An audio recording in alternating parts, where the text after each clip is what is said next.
যারা এই সিরিজের আগের এপিসোডগুলো দেখেননি জলদি দেখে আসুন, লিংক ডেসক্রিপশনে দেওয়া আছে। এপিসোড শুরু হতেই আমরা দুটি বাচ্চাকে দেখি যারা ডিলাক্স ট্যাক্সির ভিতরে বসে খেলছে আর বলাবলি করছে, চলো আমরা নিজেদের বাড়িতে যাই। কিন্তু ওরা জানে না ওদের আসল বাড়ি কোথায়, তাই চোখ বন্ধ করে কল্পনা করে একটা এতিমখানা।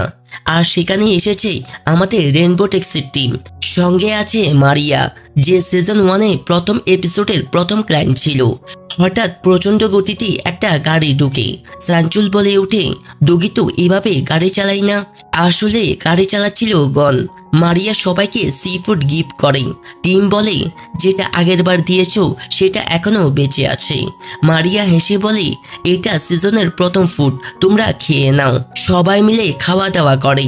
খেতে খেতে কিম ডগি লক্ষ্য করে সাঞ্চুলের হাতে ব্যথা। তৎক্ষণাৎ তাকে হাসপাতালে নিয়ে যায়।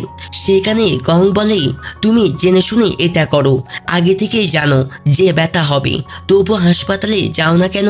সাঞ্চুল মুখ ভেঙে বলে, হাতের ব্যথার চেয়েও আমার গংকে বেশি ভয় লাগে। ঠিক তখনই ফোন আসে। ডোকসু নামের এক লোক চেঁচাচ্ছে, কোথায় রয়ে গেলে, এখনো এলে না কেন? ইনমো জেল থেকে ছাড়া পাচ্ছে। আমরা তো বলেছিলাম আজ তাকে এখানেই ধরবো। আমি জেলের বাইরে দাঁড়িয়ে আছি, তাড়াতাড়ি এসো। সাঞ্চু সোজা জেলের দিকে ছোটে, কিন্তু সেখানে গিয়ে ডোকসুকে পায় না। অন্যদিকে আমাদের ইঞ্জিনিয়ার দুইজন, জিনিয়ন আর কাঙ্গু, একটা নতুন আবিষ্কার করেছে। ডিলাক্স ট্যাক্সিতে লাগিয়েছে একটা রাডার, যেটা আসলে রাডার নয়, একটা ক্যামেরা, যা প্রায় 3 তলা উঁচু পর্যন্ত উঠতে পারে। গং বলে, চতুর্থ তলায় দেখতে হলে তখন কি হবে, আর বেসমেন্টে দেখতে হলে তখন কি করব? দুইজনেই মনে মনে ভাবে এই মেয়েটি বেশি কথা বলে, কিন্তু কিছুই বলতে সাহস হয় না। সাঞ্চুল গংকে ফোন করে জেলের আশেপাশে ডে কেয়ার সেন্টার আর বৃদ্ধা আশ্রমের খোঁজ চাই। খোঁজ পেয়ে সেখানে গিয়ে অবশেষে ডোকসুকে পাওয়া যায়, কিন্তু তার অবস্থা দেখার মতো নয়। ডিমেনশিয়া, সম্ভবত অ্যালজাইমার, সবকিছু ভুলে গেছে। সাঞ্চুল জিজ্ঞেস করে, তুমি আমাকে ফোন করেছিলে, মনে আছে? ডোকসু বলে, তুমি কে? আমি কবে তোমাকে ফোন করেছি? শুধু বারবার বলছে আমার ছেলে ভলিবল খেলে এসে পৌঁছাবে। না জানাই 5 বছর আগে এখানে এসেছে, গাড়ি অ্যাক্সিডেন্টে। কে মেরেছে জানা যায়নি। মেডিকেল বিল এখনো ঝুলে আছে, ইন্স্যুরেন্স কভার করছে। সাঞ্চুল বলে, বিল আমি মিটিয়ে দিব। নার্স একটা নোটবুক দেয়, প্রতি পেজে শুধু ছেলের কথা। সাঞ্চুল চোখে জল ধরে রাখতে পারে না। রেইনবো টিম চিন্তায় পড়ে, এত দেরি হয়ে গেল, সাঞ্চুল এখনো ফিরল না। কিম ডগি বলে, খুঁজতে হবে। কিন্তু সাঞ্চুল তখন একা বসে ড্রিঙ্কস করছে। ডগি এসে হাজির।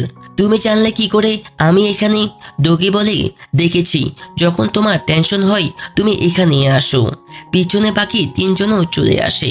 সবাই জোর করে, কি হয়েছে আমাদেরকে বলুন। অবশেষে সাঞ্চুল গল্প বলে, আমি খুব লজ্জা পাচ্ছি, আমি একটা ভয়ঙ্কর ভুল করেছিলাম। ডোকসু আমার ভাইয়ের মতো বন্ধু। 15 বছর আগে তার জন্য আমি রেইনবো ট্যাক্সি আর এই বদলা সিস্টেম শুরু করেছিলাম।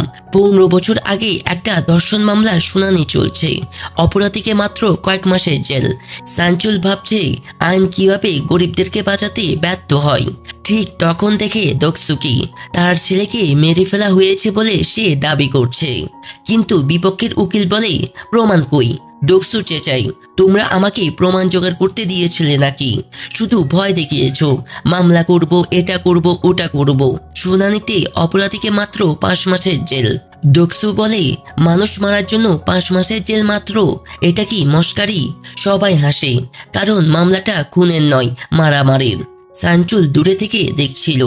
ডোকসু একটা চিরকুট ফেলে আত্মহত্যা করতে যাচ্ছিল। আমার ছেলের জন্য ন্যায় বিচার চাই। সাঞ্চুল তাকে বাঁচাই, বলে, চলো আমরা বদলা নিব, আমি তোমার পাশে আছি। তারপর থেকে 2 জন মিলে কেস নিয়ে লড়তে থাকে। জানা যায় ডোকসুর উপর অনেক মিথ্যা মামলা দেওয়া হয়েছে। সিসিটিভি ফুটেজ বিপক্ষে ল ফার্ম নিয়ে গেছে। সাঞ্চুল কোনোরকম ভাবে ফুটেজ ফিরিয়ে আনে। দেখা যায় ডোকসুর ছেলে মিনহুকে সত্যি পিটিয়ে মারা হয়েছে। মারধর করেছে ইনমো, আর তার সঙ্গে আরেকজন ছিল। পরের দিন ডোকসু ইনমোর কাছে গিয়ে জিজ্ঞেস করে, তুমি সেদিন একা ছিলে না, কে ছিল তোমার সঙ্গে? ইনমো বলে, আমি সব সত্যি বলেছি, আর কিছু নেই, আজকের পর থেকে আর আসবে না। সানচুল বলে ঠিক আছে, যখন সে জেল থেকে বেরোবে তখন ধরবো। তারপর জিজ্ঞেস করে তোমার ছেলে হয়তো বেঁচে আছে, শুধু নিখোঁজ, তুমি কি করে নিশ্চিত যে সে মরে গেছে? দোকসু বলে আমি বাবা একদিন স্বপ্নে এসে বলেছিল আর খুঁজতে হবে না আমাকে, আমি বুঝে গিয়েছিলাম। তারপর একটা চিরকুট দেই, মরো না, বদলা নাও। এই কথাটাই রেনবো ট্যাক্সির টাইটেল হয়ে যায়। সানচুলের প্রথম ক্লায়েন্ট দোকসুই। অবশেষে ইনমু জেল থেকে বেরোনোর দিন সানচুল অপেক্ষা করছিল। হঠাৎ একটা গাড়ি এসে ইনমুকে তুলে নিয়ে যায়। পরে সানচুল দোকসুর বাড়ি ও দোকানে আসে, তবে সব তছনছ, দোকসু গায়েব। সানচুল ভেবেছিল হয়তো সে হাল ছেড়ে দিয়ে পালিয়েছে। তারপর থেকে আর কোনো যোগাযোগ নেই। আজ 15 বছর পর আবার ফোন এসেছে, কিন্তু দোকসু কিছুই মনে করতে পারছে না। টিম বলে চলো এই কেসটা আমরা এখানেই শেষ করি। সানচুল বলে সমস্যা হলো দোকসু নিজেই ভুলে গেছে যে সে রিকোয়েস্ট করেছিল। সবাই একসঙ্গে বলে তাহলে তো আরো জোরে কষ্ট করতে হবে।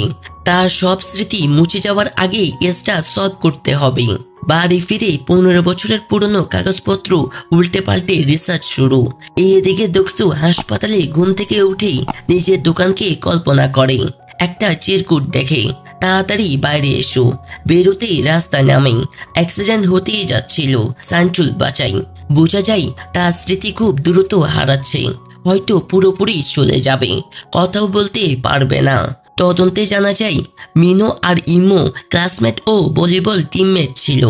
একদিন ঝগড়া হয়, ইমো আঘাত করে, কিন্তু ট্রায়াল হয় মারামারি মামলা হিসাবে, খুনের নয়। সিসিটিভিতে দেখা যায় একজনকে মিনোর জামা পরিয়ে বাইরে বের করে দেওয়া হয়েছে, যাতে মনে হয় সে জীবিত ও পালিয়ে গেছে। 15 বছর আগে টেকনোলজিতে জুম করে মুখ দেখা যেত না, তাই ধরে নেওয়া হয়েছিল মিনো বেঁচে আছে। কিম দগি বলে মানুষের অভ্যাস বদলায় না, পা পায়ের জুতো আগে পড়ে, ব্যাগ ডান কাঁধে নেই, এসব একই থাকে। কিন্তু সেদিন ব্যাগটা বা কাঁধে ছিল ও মিনহো ছিল না। এখন প্রশ্ন, ইমো এসব লুকিয়েছে কেন? তার সঙ্গে লোকটাকে। টিম ইমোকে খুঁজতে বেরোয়। সে এখন একটা বড় জিম চালায়, অনেক টাকা। হঠাৎ বলে আমি একটা ফিউনালে যাচ্ছি, টাকার ব্যাগ নিয়ে বেরোয়। টিম পিছু নেই, দেখে অনেকগুলো মাটি লাগা গাড়ি, মনে হয় ফিউনালের হল। কিম দুগি ঢুকার চেষ্টা করলে তাকে বের করে দেয়। তখন নতুন ক্যামেরা ব্যবহার করে দেখে ভিতরে জুয়ার আড্ডা খুব চালাকিভাবে চলছে। ইমো ভিতরেই, কিন্তু এখনো দ্বিতীয় লোকটাকে খুঁজতে হবে। দগি বলে মিনোর বুথ দিয়ে উত্তর বের করাবো। রাতে ইমো গাড়িতে একটা চিঠি পায়, কেমন আছো বন্ধু? সে উপেক্ষা করে। জিমে গেলে কর্মচারী বলে তোমার বন্ধু মিনো ফোন করেছিল। সে ভয় পেয়ে যায়। ভিতরে গিয়ে আরেকটা চিঠি পাই। এবার সে পাগলের মতো একজনকে ফোন করে, কেউ ধরে না। সে লোকটার কাছে গিয়ে জিজ্ঞেস করে মিনো সত্যি মরে গেছে তো? লোকটা রেগে বলে তুমি আমার সঙ্গে এভাবে কথা বলছো কেন? ইম্মো বলে আমি তোমার জন্য জেল খেটেছি। লোকটা বলে তোমাকেও গেতে দিব নাকি, যেমন মিনোকে গেতেছিলাম। কিম দগি সব শুনে ফোন করে সানচুলকে জানাই দ্বিতীয় লোকটাকে পেয়ে গেছি। এদিকে দোকসু সানচুলকে বলে আমার মনে পড়ছে আমি সেদিন দ্বিতীয় লোকটাকে খুঁজে পেয়েছিলাম, কিন্তু কে সেটা মনে পড়ছে না। সানচুল প্রতিজ্ঞা করে যেটা 15 বছর আগে করতে পারিনি এবার করব, তোমাকে একা ছেড়ে যাব না, প্রতিশ্রুতি দিলাম। আর এখানেই 5ম এপিসোড শেষ হয়। আশা করি আমার করা মুভি এক্সপ্লেনেশনটি আপনাদের ভালো লেগেছে। যদি ভালো লেগে থাকে তাহলে একটা লাইক করবেন।